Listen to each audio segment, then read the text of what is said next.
Hey, it's your boy, Sergeant Hooked on Heroes, hitting you with another brand spanking new video for hashtag Power Month. Again, happy 30th anniversary to Power Rangers. May the power protect you all, and happy Power Month to everybody celebrating. Lots of my contemporaries in the Toku content, Toku tuber field, are making a plethora of videos for Power Rangers. Definitely check them out, the likes of Sentai 5, Hurricane Gold, and many others. Living Ranger Key as well. So I thought I put together this little idea, which is the most badass moments in each season of Power Rangers.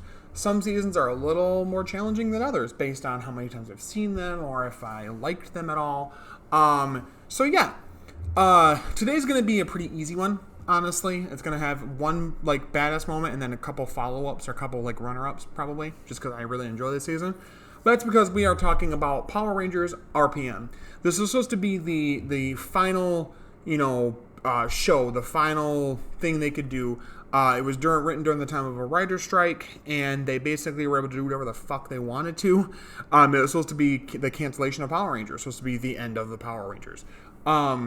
They kind of just let them go hog wild, and they, for good reason, honestly, and for good results, because this is arguably one of the, and I mean arguably because people can be ridiculous about it, but RPM is arguably one of the very best seasons to come out of Power Rangers, and I absolutely mean that 100%. It is cemented in my top 5 seasons. The characters in it are just absolutely top tier. Every single one of them getting multiple different focus episodes alongside the side characters. It just makes for a great show. And the whole setup of it being set in its own dimension with this like post-apocalyptic future, AI is taken over, which is really prevalent and really poignant for things nowadays where AI is becoming more of a thing. Did we forget Skynet? Did we not think about Skynet? That movie was supposed to be entertaining, but also like a warning. Anyway, AI taking over and kind of screwing things over, but humanity is still trying to find a way to fight. That's where we have the setup here where the Rangers, come together and do their thing to fight off against Venjix and the army of Venjix to defend the domed city of Corinth. So I really do really love this season. This is one of my very favorite seasons. I think it's got some of the best humor to it overall, absolutely. And I think it just in general is very entertaining. There's lots of it where they poke fun at overall aesthetics in Power Rangers quite a bit, mainly Ziggy. In one episode in particular, I think it's the Ranger Series Green episode, he talks about like why is there an explosion behind them every time they transform, and why do the Zords have googly eyes and all this other stuff, and everything that she says, basically every question he asks basically offends the fuck out of the doctor girl, which I'm trying to remember her name. Just a minute. I am such a fake fan. Jesus Christ. I just forgot it for a minute. Jesus Christ, Wiki, help me. I'm a loser. Dr. K. Jesus Christ. So Dr. K is an amazing character. And actually, her storyline, honestly, and like the moment when Gold and Silver show up as part of the team is probably my defining badass moment for the season. Just in terms of the culmination of the storyline for her and what she then has to then reveal to the team about who she is, what she's responsible for, what she's capable of. So if you don't know, and big spoilers all over the place for this and any other season I talk about in any other video, duh. Go watch them. Many ways to watch it. Anyway, so if you don't know, Dr. K is the one who is basically was a child genius, very young age. She's the one that came up with the RPM technology, was able to crack into the Morphin Grid to create it, created the suits, the weaponry, the armor, the Zords, blah, blah, blah. Well, Gem and Gemma, Gold and Silver, are the first Ranger Series operators that she ever worked on. And she actually was kind of tricked into sort of creating Venjix and releasing it into the world. And so she's kind of responsible for Venjix and its creation and it becoming a thing. This also leads its way into being a problem set up for, with how this series ends, a problem set up for Beast Morphers eventually too, which you can check out my Beast Morphers video for that as well. I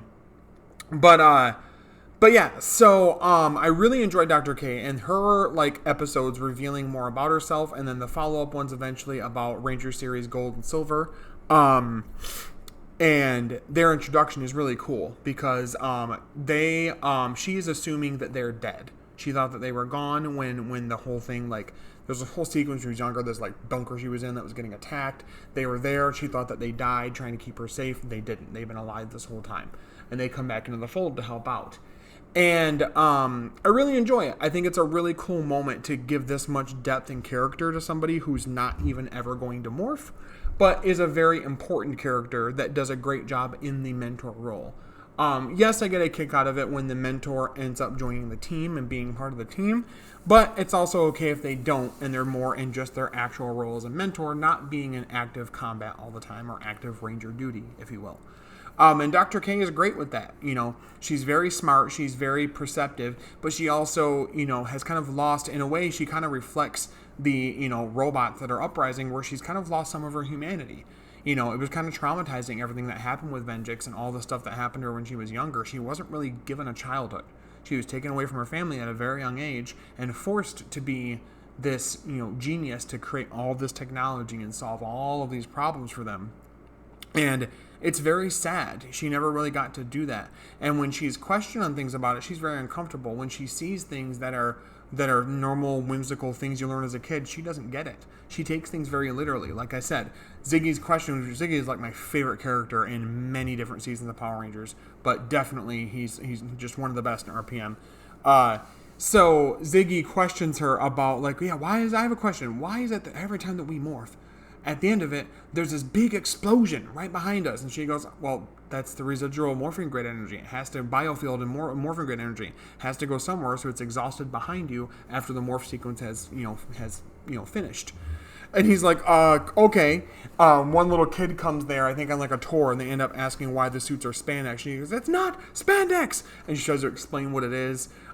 He at one point talks about the Zords and asks why there's big googly eyes on them, and she says they're hypersensitive optic sensors. Again, just a lot of things are poking fun at Sentai little tropes that they were able to do that worked really well. And honestly, it makes me sad because I feel like Turbo could have done something like this in the first half, and it would have made Turbo a bit more memorable for people, but they didn't go that way, and they just went super goofy for no reason, and it was stupid. But RPM is great for that. So like I said, Dr. K's little reveal of her backstory, her connection to Gold and Silver, and in general her storyline is one of my very, very favorites in the entire series. Other standouts are definitely any of the Ranger, and then, insert color name here, episodes that go into the backstory of the characters. Specifically Dylan, once we realize that he's actually a robot, and not just a robot, but a Venjix robot. And that they have to, he has to kind of deal with that because the whole team starts to lose trust in him. And farther than that, his connection to Tenaya 7, who is actually his actual sister, who they were separated at a young age and forced into becoming these monsters, if you will, these robots against their will. Whereas he was able to escape, got a little touch of amnesia and was able to, almost like Ichigo, push past the brainwashing to try and be a good person, eventually becoming a ranger. She, in turn, was, forced to stay there and was made into the evil cybernetic, villain that she is for the rest of the series. So I really do enjoy those little moments. And again, I really want to pay special attention to and huge shout outs to the connection between this season and Beast Morphers. I think when Beast Morphers was originally announced, people theorized they might do a connection to it. There's little things that came up idea-wise about things, the way that Evox looked and how he was talked about, and just in general that you could really connect them pretty easily because they have similar aesthetics, similar, color composition for the team and stuff like that. And for them to cement it, that then it went from, Dr. K fixes the problem, right? Like they all fight against Venjix, they end up stealing him back in a morpher, and then it's done, right? Well, somehow he escaped from that. That went into one of the other ones that, Nate got to look at and take in Beast Morphers, and he added Stink DNA to it, essentially creating the villain, essentially empowering Venjix to become Evox, who then set his sights entirely on the morphing grid, knowing that's where a lot of power came from, that he was bested by it before. I think that was really cool. I know it's not exactly a moment that takes place in RPM, but it's a bridging moment to Beast Morphers that I think sets up some really cool things and some really cool character moments for Nate, especially his moments with Dr. K, because she does come back into it later on, and how she's able to mentor him, even though he's not on her team. She's able to mentor him, and also the two Bulk and Skull ripoff characters, I can't remember their name, they remind her of Gem and Gemma, and so she has some really good moments with them. So I really do honestly enjoy that. I think that was cool. I think that was a nice reveal. I like the voice coming back into it and him fully revealing that yes, he is, Venjix but upgraded. And that was just a really cool moment. So I really enjoyed it. I think RPM's a really, really fun season, even though it's set in a post-apocalyptic, world and whatever timeline. They have also, just like Dino Charge in future seasons, talked about how it and Dino Charge's universe are separate little bubble universes outside of the main timeline. So then that kind of gives you hope that there's because people always have the thing where they're like, well, how can this season happen? Because where are all the other teams? Well, a lot of the teams lose their fucking powers at the end of the season or retire those powers, never to take them up again. But this is able to really easily explain that shit away, that they don't even exist in the same universe, So I really enjoyed that. But I always want to know, what do you guys think of Power Rangers RPM? Did you love it? Did you hate it? Were you able to get in gear? I've always really wanted the Morpher, not the little wrist ones that Ziggy and Dylan have, but the ones that Red, Blue, and Yellow have. Honestly, I really do enjoy that Morpher, and I mean, Gold and Silvers is cool because it's just like a air traffic safety fucking speed gun thing, which is stupid, and their aesthetic is more about aerial vehicles than it is normal wheeled vehicles, ground vehicles. But I really like the RPM Morpher. The little phone Morpher is really cool. But yeah, I really enjoy it. So what do you guys think? Did you love it? Did you hate it in the middle? What were your favorite moments from the season? How do you feel about its connection to Beast Morphers? I feel like it's worth giving Beast Morphers another watch. Honestly, I've only watched it once through as it aired, so I feel like I should rewatch it again and see if I still feel positively towards it as I do currently. But yeah, as far as content this week, it's going to be these kind of videos most of the week and for the most of rest of Power Month. Probably the Geats review for this week, Saturday. Geats was off last weekend, so I'll do another Geats review. I might do another follow-up King Oger review. I don't know. I'm starting to lose interest in King Oger a little bit. I don't think it's a bad season, but I think it's kind of, blown its load, so to speak, already. So I'm not sure if I'm going to keep making episode reviews for it exactly, but I'll think about it. But thank you so much for liking, commenting, subscribing, all of that very good stuff. I really appreciate it so much. But until next time, you guys stay hooked on Heroes, and may the power protect you. Bye-bye. Happy Power Month.